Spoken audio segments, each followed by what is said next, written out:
Alright guys, Bleach PC here, just a quick video here to tell you how we did this.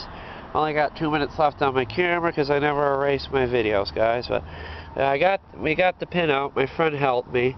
Basically we took a bolt and we pushed it out. It's held together, the part that's left to it, with a coat hanger or curtain hanger or whatever it's called. But basically we took a bolt, we held it, and we pushed it through.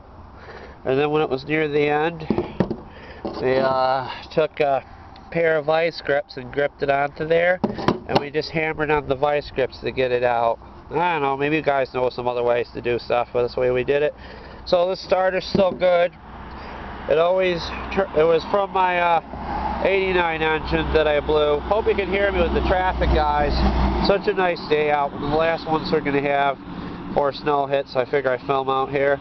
So basically I saved myself 30 bucks on a starter. This one always kicked the engine on and started it. This bolt there is a little loose, so it don't matter. But you take care, guys.